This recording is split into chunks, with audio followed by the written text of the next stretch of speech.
मंगल कालिंदी या JMM party कितनी बड़ी चुनौती आपके लिए, अगर पार्टी नहीं तो चाहे उनके काम कितने बड़ी चुनौती? मंगल कालिंदी चुनौती नहीं है।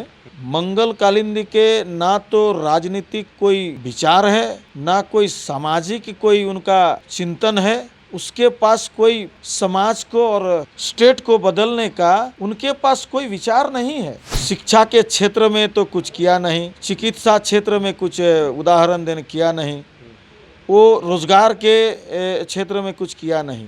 नमस्कार, सुशल संवाद में स्वागत है। मैं शशि भूषण और आपको पता ही है विधानसभा चुनाव को लेकर काफ़ी जोर शोर से कैंपेनिंग शुरू हो चुकी है और हमारे साथ जुगसलाई विधानसभा से एनडीए के प्रत्याशी रामचंद्र सहीश हैं और जनसंपर्क अभियान लगातार हर कैंडिडेट अपने स्तर पर करता है। जानते हैं क्या कुछ खास रणनीति है इस बार जुगसलाई विधानसभा में एनडीए का और किस तरीके से इनका कैंपेन चल रहा, उस पर भी बातचीत करेंगे। सबसे बड़ा वही है कि कैंपेन किस तरीके से, क्या इस बार रणनीति है आपकी एनडीए का जीत का? देखिए, इस बार का जो चुनाव एनडीए लड़ रही है, स्पष्ट रणनीति के साथ हम लोग चुनाव लड़ रहे हैं और चारों दल बड़ी जिम्मेदारी और निष्ठा के साथ हम लोग चुनाव लड़ रहे हैं। चूँकि इस राज्य के निर्माण में आंदोलन में जितना बड़ा भूमिका है, आजसू का जितना बड़ा भूमिका है, उतना ही बड़ा भूमिका भारतीय जनता पार्टी का भी है इस राज्य निर्माण के लिए। आज समय की मांग है, इस राज्य में एनडीए की ज़रूरत है और लोग भी यही संकल्प ले रहे हैं या विचार कर रहे हैं कि यदि झारखंड को बचाना है तो एनडीए को लाना है। और मेरा मानना है कि लोगों का जिस प्रकार से रुझान हम देख रहे हैं, इस बार एनडीए का सरकार बनेगा। हमारा रणनीति लगातार जनसंपर्क, जनसंवाद, जनभावना, जन आकांक्षाओं को हम लोग सुन रहे हैं।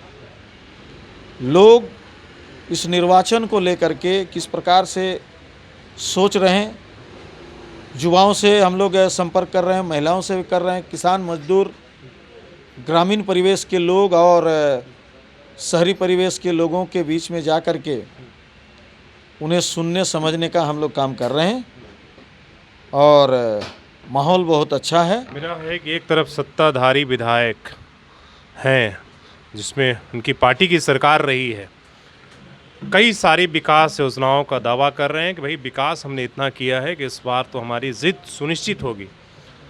किस तरीके से उस रणनीति को आप भेद पाएंगे? देखिए, चुनाव में जितने लोग प्रत्याशी के रूप में जनता के सामने जो भी प्रस्तुत करते हैं, कोई थोड़ी ना कहेंगे कि हम हारेंगे। सभी कहते हैं कि मैं जीत रहा हूँ।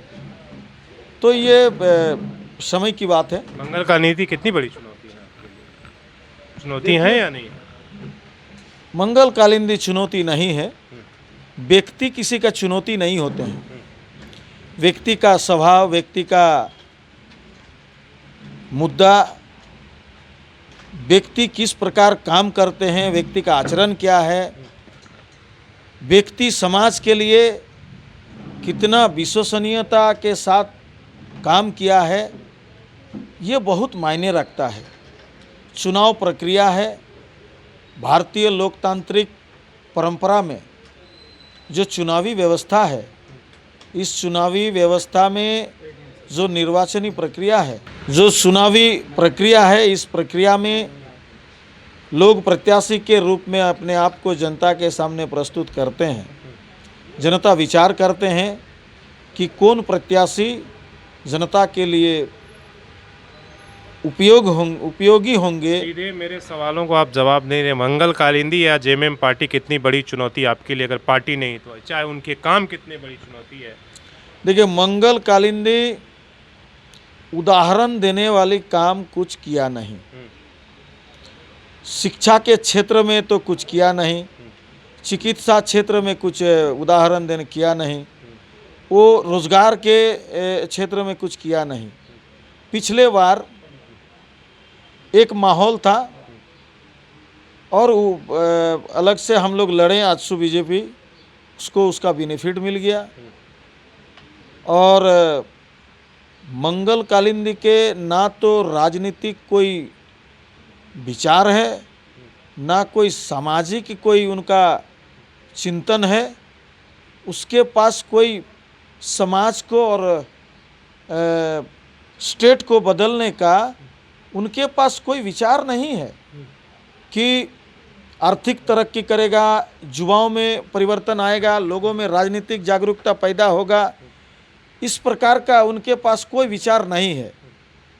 मुझे भी लोग बताते हैं, मैं भी देखता हूँ, चूँकि जुगसलाई विधानसभा का जो बड़ा एक मेजर पार्ट है, जो बुढ़ाम पटमदा के साथ साथ इस जमशेदपुर के जो ग्रामीण क्षेत्र है, 35 जो पंचायत में 211 गांव, 200 बूथ, और जो जिसको हम लोग शहर ही मानते हैं, भले सरकार के खाता में पंचायत क्षेत्र आता है, इसमें जो आपका 181 बूथ जो क्षेत्र है, नगर परिषद क्षेत्र है, इस एरिया में जब हम घूमते हैं, लोगों में संपर्क करते हैं,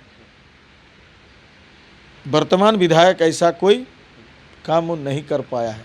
मेरा सवाल है कि इस बार चुनाव में हर प्रत्याशी अपने भौकाल टाइट करता है, बड़ा बड़ा होर्डिंग्स, बोर्डिंग्स, गाड़ी, आपकी प्रचार का क्या रहेगा? सिर्फ जनसंपर्क, जनसंवाद, या कुछ आप भी मतलब बड़े नेता बुलाएंगे? किस तरीके से आपकी क्या मतलब खास रणनीति रही है? किसी भी राजनीतिक दल अपना प्रत्याशी जनता के बीच में उतारते हैं तो सभी राजनीतिक दलों का अपना अपना रणनीति होता है, और अपने रणनीति के तहत निश्चित रूप से प्रभावशाली नेताओं को क्षेत्र में बुलाते हैं, लोगों को संबोधित कराते हैं। हमारे भी आएंगे, लेकिन सबसे बड़ी बात है कि जो प्रत्याशी है, प्रत्याशी जनता के बीच में कितने विश्वसनीयता रखते हैं, कितना ग्रहणयोग्य है। आज साधारण से साधारण मतदाता निर्वाचन को लेकर के काफ़ी संवेदनशील है, जागरूक है, विचार करते हैं, और निश्चित रूप से ये जो आगामी 13 नवंबर को जो मतदान होना है, उस दिन एनडीए के पक्ष में लोग मतदान करेंगे। एक लास्ट मेरा रहेगा, एक तो वोट्स जब आप लोगों से मिल रहे हैं अपने पक्ष में कन्विंस करने के लिए, क्या बात कह रहे हैं, और दूसरा आपकी प्राथमिकता मतलब जो मुद्दा है वो क्या होगा, और विधायक फिर से बनते हैं तो आपकी प्राथमिकताएं क्या होगी इस विधानसभा में? देखिए, हर दल चुनाव लड़ते हैं, अपना अपना मैनिफेस्टो घोषणा करते हैं, तो निश्चित रूप से आजसू का भी मैनिफेस्टो जारी होगा, भारतीय जनता पार्टी का भी होगा, और जो जदयू लोजपा का भी घोषणा पत्र जारी होंगे। लेकिन राजनीति में जब मैं आया हूं तो मेरा भी अपना एक विचार है, समाज में आमूलचूल परिवर्तन हो, लोगों का जीवन स्तर में सुधार हो, इसके लिए शिक्षा सबसे बड़ी एक तत्व है जो समाज में, लोगों में बहुत बड़ा क्रांतिकारी बदलाव ला सकता है। तो इसलिए शिक्षा, चिकित्सा, रोजगार ये बहुत ही हमारे लिए महत्वपूर्ण मुद्दा है। साथ ही साथ सड़क, बिजली, पेयजल, सिंचाई जो आदि जो विषय हैं, ये हमारे लिए महत्वपूर्ण मुद्दा है। साथ ही साथ इस झारखंड, किसी का दया कृपा से झारखंड नहीं मिला है, बल्कि झारखंड आंदोलनकारियों के आंदोलन से, त्याग से और बलिदानियों के बलिदान से ये राज्य मिला है।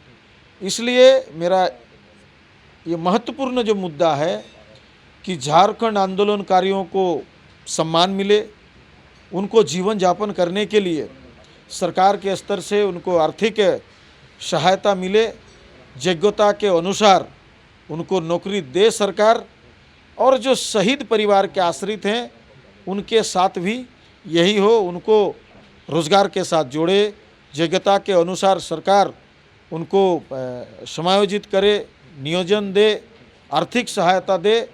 इस प्रकार का हमारा मुद्दा है और प्राथमिकताएं हैं।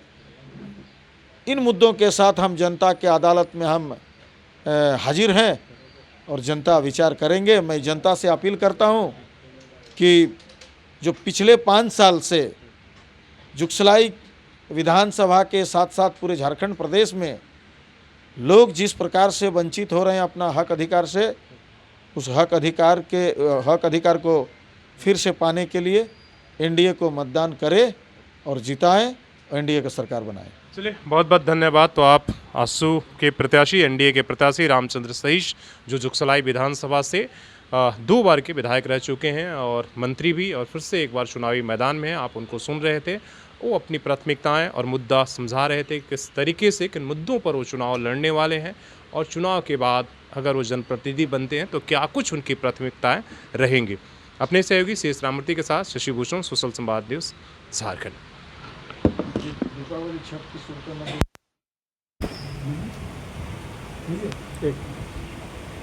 ले लीजिए, छोटा सा ले लो। আমি বাংলায় লিখব না পুরা পিওর বাংলা।